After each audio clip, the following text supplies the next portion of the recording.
Hey there, and welcome to the A.D.K. Rock and Metal Network. I am one of your hosts, Dave Duz, and joining me today are Andy Edwards from Nomadic Rain and Kirk Houghton from Scream Blast Repeat. Andy, how are you today? Very well, thanks, Dave. Not bad Yeah, at your all. face says it all, isn't it? Yeah. Kirk, how you doing? Aiming to put the K in ADK. There he is, the man. Hey, I've been thinking about that one.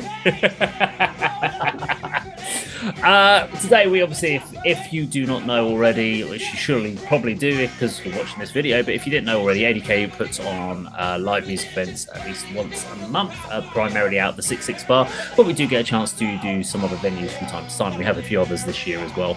And we like to review them, we film them, we review them, we like to talk about them afterwards and obviously showcase some of the footage from the bands playing. The one we're going to talk about today was we had the first chance to put on an event at the Bedford Esquires, which is a lovely venue. I think it's like about 180 capacity for the room we were in. We had short notice on this one. It was about 16, 17 days from the date that we said we could do it to put the show on, which was challenging. And we had four bands on the bill. We had Acts of Vengeance, who were our headliners, Extreme Death Art, Speaking with Spirits, and For the Hornets. Now, we're going to go in reverse order. So For the Hornets was the one that kicked us off for the evening. We want to share our thoughts about them. I didn't get to actually watch any of the bands for the evening, as I was ticket guy. So I'll just give you my brief steer about from the bands of my knowledge of them, and I'll let you guys talk about them in a bit more detail. But For the Hornets, hard one to put down, but they are kind of this like pop, punk, rock, weird, fun band, which I absolutely love having on our bills because you're never going to sit down and go, they're the most amazing songwriters, but you know that they are the most fun band to have on. It feels like they've just almost made songs up on the spot, even though we've heard them so many times. Some of the songs they come in, they're just like a bit of oi in there. There's just jump in every single time. They get the crowd going. And I absolutely love putting them on the bill. We've got them on again later in the year for our Christmas party, and it made sense to have them for our Christmas end of year bash. But yeah, let's talk about their actual performance at the show. Andy, do you want to kick us off? I will. I've seen this band. I've meant to check beforehand, but it must be probably 15, 20 times. Friends with the guys. I think they're really good. You know, as you say, put on a great show. When I have seen them, it's primarily been on metal bills, such as us. You know, such as the one that they were on that particular day in Bedford. And they always a front man, and always sort of acknowledges that and says he's got to try and win over the crowd because they probably wouldn't normally go and see them. We're going to, we're the lightest band on the bill, but we're going to try our best to entertaining, and they always do. They always win over the crowd because of their the stage performances, the accessibility of the songs, and they are just a really good band to watch live. They are really fun. They've got this sort of, the sort of guitar and the bass sort of lead the songs. Just the one guitarist. And I was thinking about this in the week, what sort of sound they have and who they compare them to, and from my own personal experience, before I got into metal, I was an Adam the Ants fan, right? Now, they started their career as sort of UK punk, mid-70s, late 70s, early 80s. And listening to the first two Adam the Ants albums this week, there is a distinct similarity between the sound of the two bands, the way the bass and the guitars interact and sort of play separately and just sort of feel the songs and just the guitar tone and everything. I did actually put this to Ads and Gabby in the week, but they haven't sort of given me back their responses to whether I'm quite close to the mark. I mean, it's before Ads' time by a long time, long way, but I always enjoy watching For the Hornets. There's the usual Backstreet Boys cover, which always goes down well. Introduces the heaviest song in existence. You'll love this, guys, and yeah, they always put on a great show, and I really enjoyed it. And to be fair, this was one of their best performances, both visually and from the sound. The sound all night at the Bedford Esquires was absolutely fantastic. It's not a venue I've ever been to before, but I was really, really impressed with the technical guys, who got the show on for us. So that was really good. Kirk? Yeah, a few misconceptions. I was speaking to the singer. For some reason, I'd assumed they're from Watford. I think because they're called For the Hornets, I thought it was a reference to Watford Football Club. No, most of them from Essex, I know. So I'm pleased, not that really makes a difference to the sound. This is the fourth time I've seen them, and I have started looking at it a bit differently. So for a start, the guitar player's main influence is clearly Pete Townsend of The Who. And it's so unusual to be hearing music with punk and also heavy metal dynamics in standard tuning these days. It almost sounds anachronistic, but there's a charm to it. The bass player, some really vicious plectrum action, a growling bass. The drummer, definitely playing punk. And the singer's main influence is Korn. So when you put those together, I just think they're kind of like the early Red Hot Chili Peppers, when Hilo Slovak was in the band. In the first 3 albums, because believe it or not, Red Hot Chili Peppers used to be a very dangerous band, and I mean that musically, and not just what was going off outside of music. They were really on the edge, and they're the complete opposite now, aren't they? They're like a dad rock band. But that glorious period, I would say that For the Hornets have got some of that spirit. Now, the singer said to me they basically want to combine metal and punk, but I've got to say, I think there's some classic rock in there from The Who, and even the way that he's playing the guitar reminded me of Pete Townsend. So I always enjoy this band. They get the crowd going. Definitely the most unique band on the bill, and as Andy pointed out, that works in their favor because often they are playing with death metal and hardcore bands, and then they come on and they do that Backstreet Boys cover, just like Limp Bizkit used to cover George Michael's Faith, and everyone used to love it. That goes down well, doesn't it? So yeah, good start to the bill. It makes sense to have them on this bill as well. Ads is a big Korn fan, Kirk. You're absolutely right. I know that for a fact. So good analogy there. Good analysis. Let's check out a full track from the show from For the Hornets.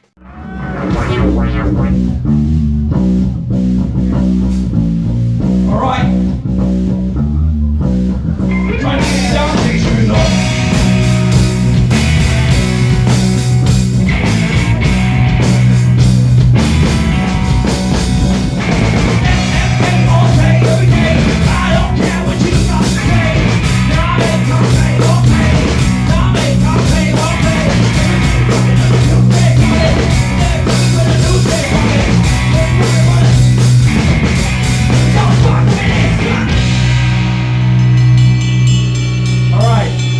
I'm doing it really fast. If you want to dance, move your wrists.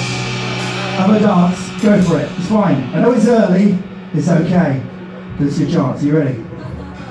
Oh, we all go crazy! Let's go! Let's go! Let's go! Let's go! Let's go! Let's go! Let's go!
Okay, so that was for the Hornets. Coming up next on the bill was Speaking with Spirits. This was their second show, but they're all played in bands as far as I know before. But we know them because obviously from Alan Bryant Lowe, formerly of War Torn Wings and of course Scarlet Envy. So we know him from the previous bands that he's been doing. So this is fairly new. It started off as a internet online only project with no real intention of really playing live, but it kind of moved into a live vibe. They haven't got a full lineup. They have said that they are looking to kind of expand their lineup. So at the moment, it's basically drums, guitar, vocals, and they're playing along with backing tracks and stuff.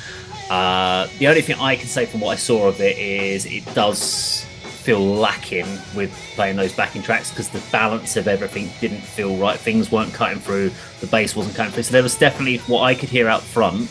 Because the thing with having lots of doors in between you, loads of frequencies get cut to certain other things. So all I could hear, which you couldn't hear, what's really weird on the videos, you don't hear a lot of the vocals. You can hear loads of the samples and stuff. Out front, all I got was drums and vocals, with very little guitar, very little anything else. So it's a really weird mix when you have that, which I didn't have with other bands on the bill. But yeah, what's your thoughts, Andy, on Speaking of Spirits?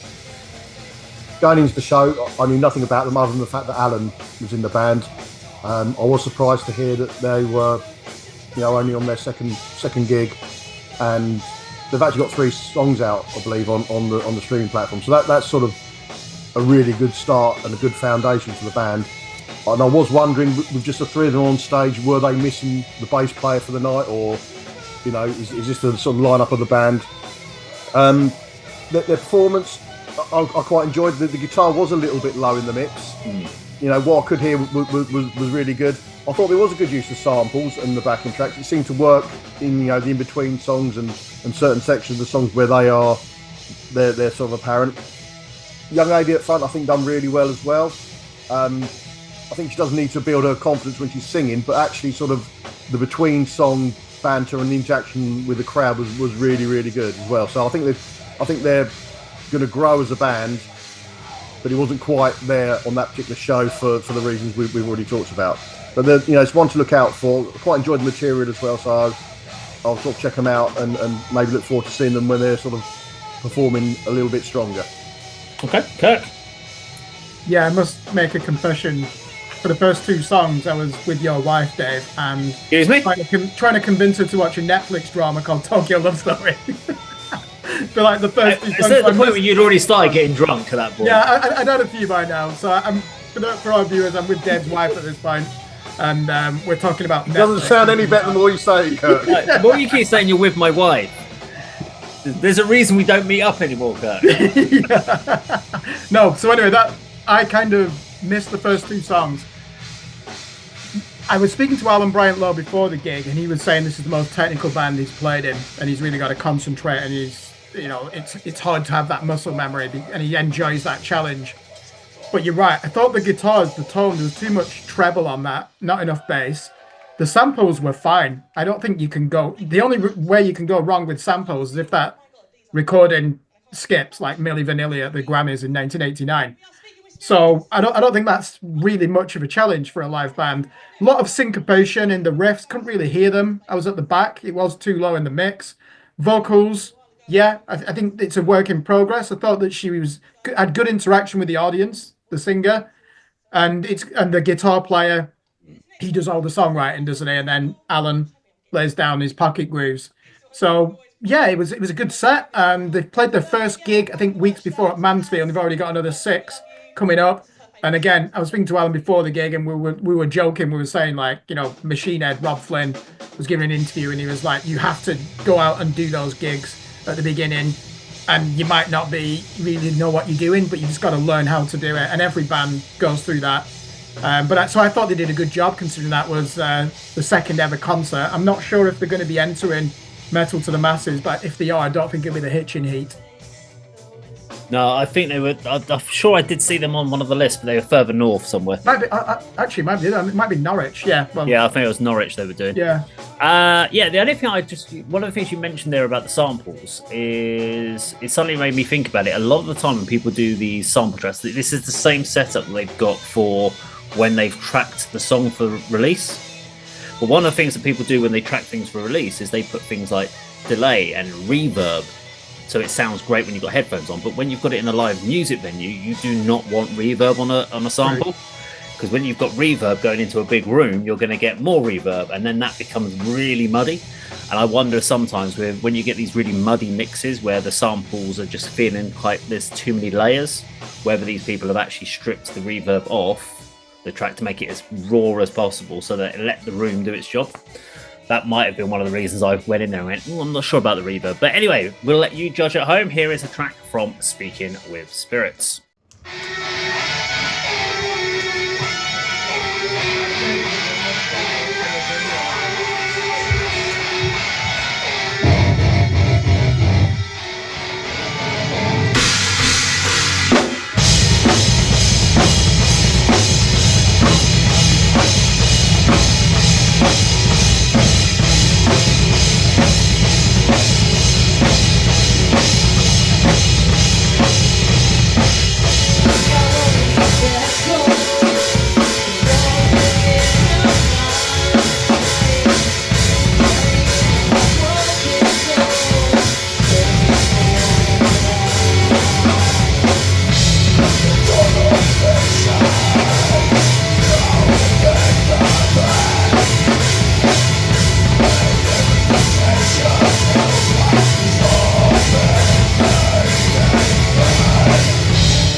Okay, so our main support for this show was Extreme Death Art, another band that's been on ADK bills before, and again, I think we've got them at least one more time this year, maybe two more times. I don't know how many more times. I think it might be two. Is it two more times?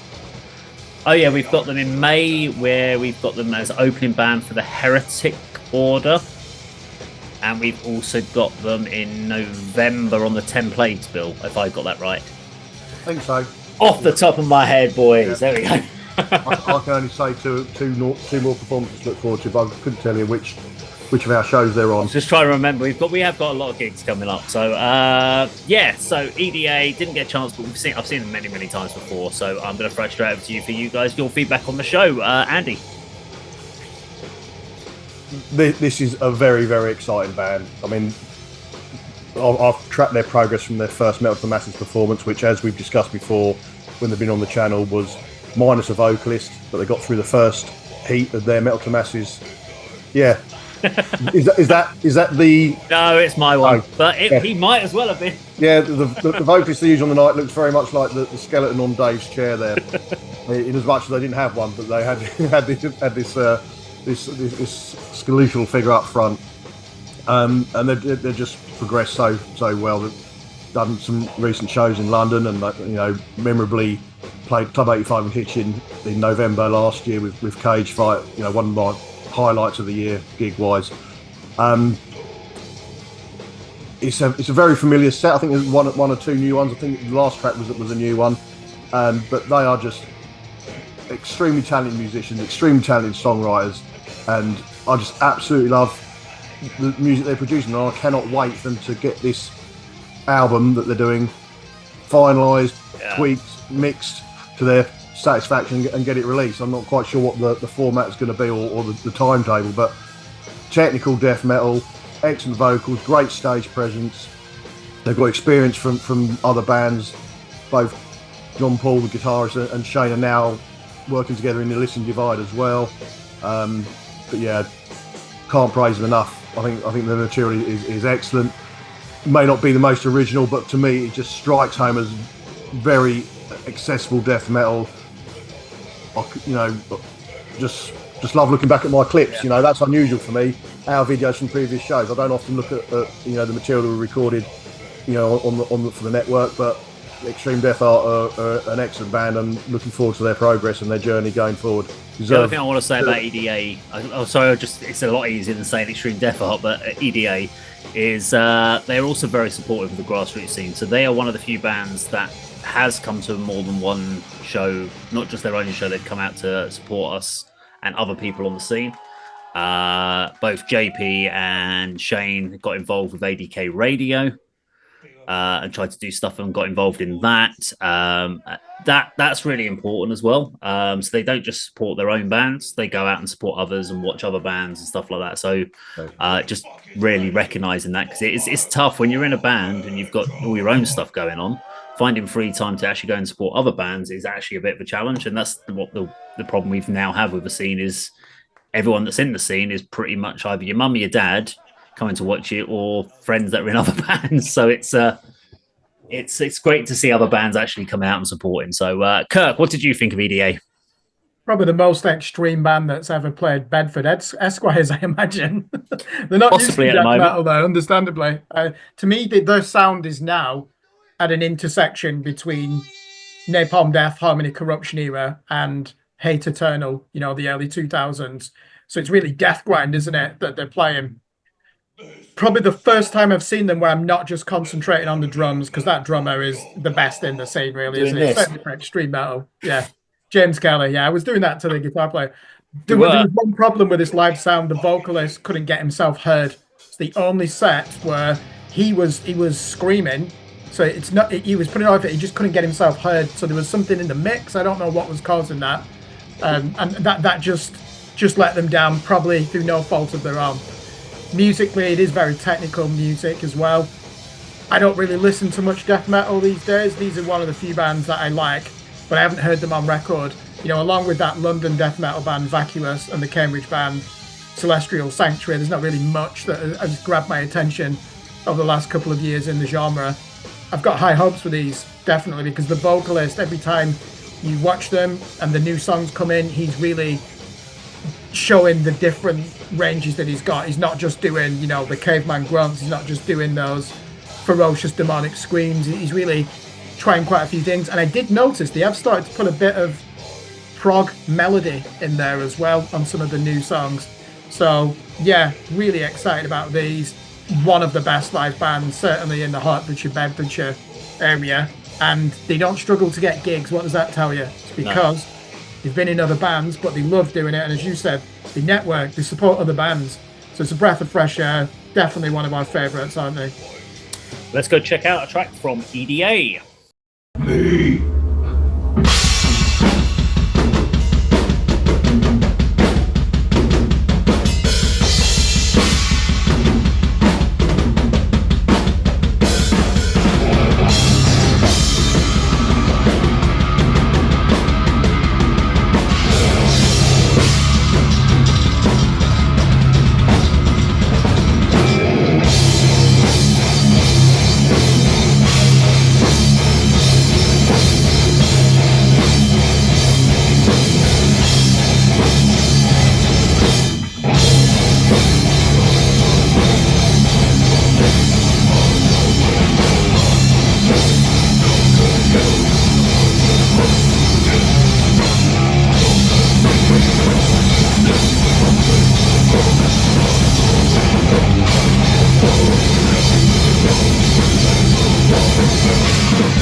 Okay, we're on to our final band of the night. This was our headliner. This is Acts of Vengeance. Kirk will be able to give us a bit more background on the band, I'm sure, because this is one of your big bands, but thrash metal effectively is what I would say.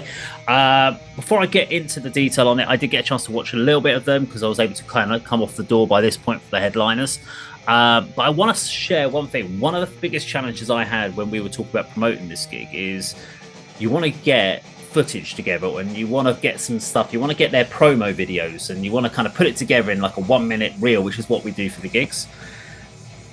And I couldn't for this at all because apart from Speaking with Spirits, which is the newest band on there, not one of for the Hornets. Last video was 6 years ago, 5-6 years ago.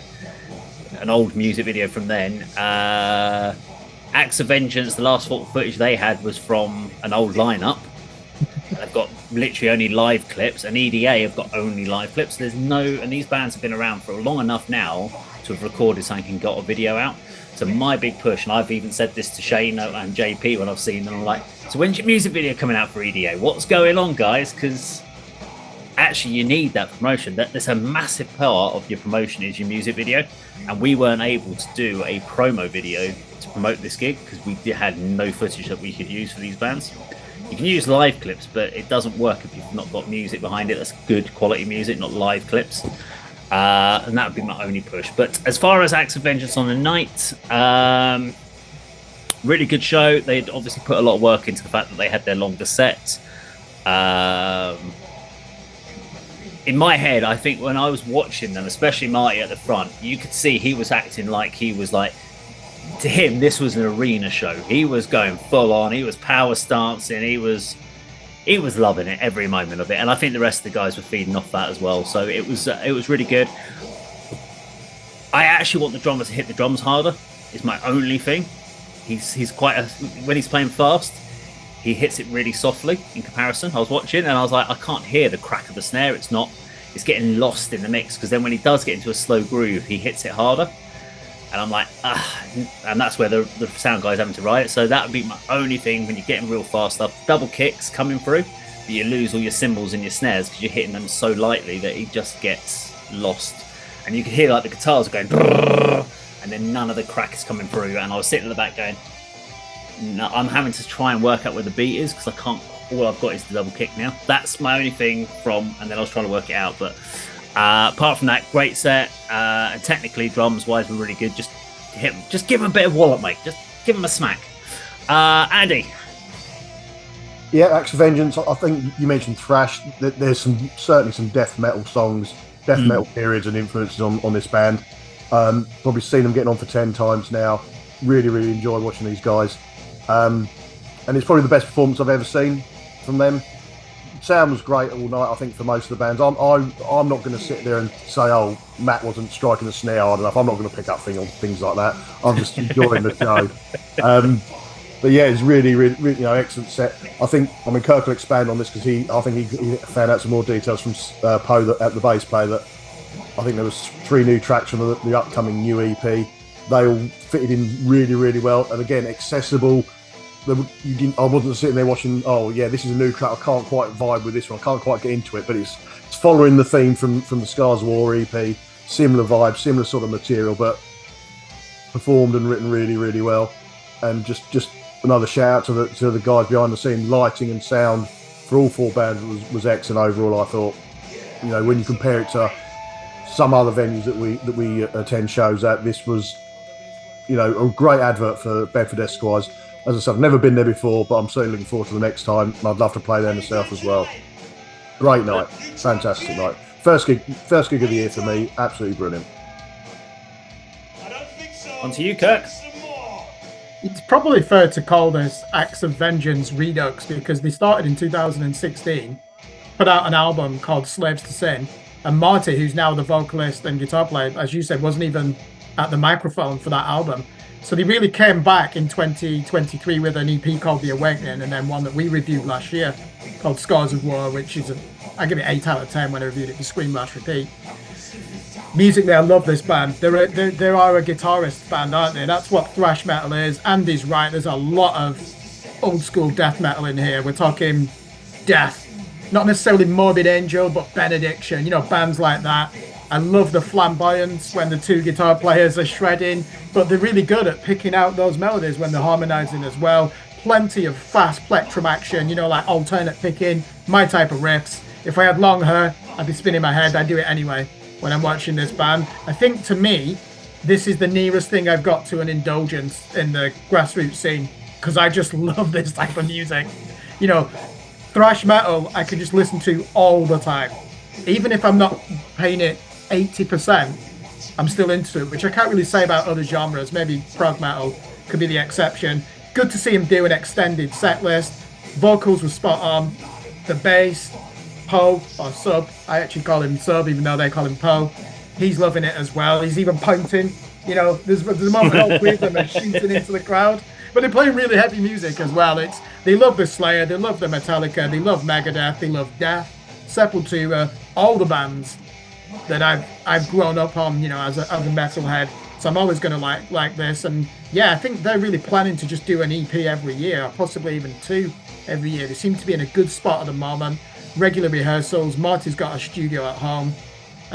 Dave, you're right. I am going to pick up. I'm friends with Matt, but I agree on some of those skank beats. When you're double timing, I need to be hearing those snares. Yeah, I think when you watch videos on YouTube and you see teachers saying to play the blast beat, relax.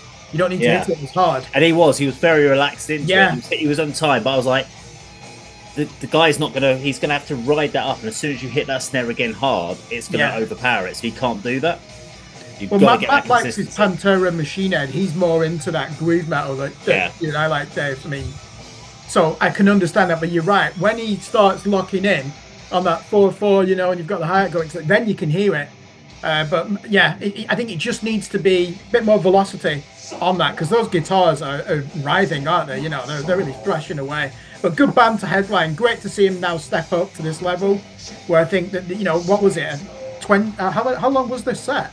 45. 45. So, you know, they've come a long way since restarting the project in 2023. Great to see. And yeah, I always say this about this band. They're playing in the area, I'll be there. I'll be swinging my head at the front, and I'll be playing air guitar. So we've got that album in 2023. We've got some EPs and stuff coming up. How about a music video, guys? Just throwing it out there. Just one music video across any of the albums or the EPs. Pitching your services, Dave? I bloody would as well. How much would you charge them? And this is the bit. If you've had a couple of albums out now under the newer lineup, you kind of go, well, you're missing a trick if you haven't got a couple of music videos at least coming out there. Come on, we did 8 music videos for the first album. Come on.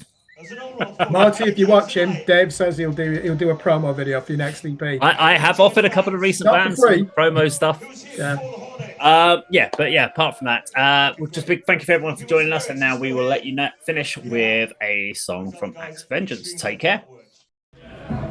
This is another song, and in fact, this guy's one of the main songwriters on it. It's called Gods of the War.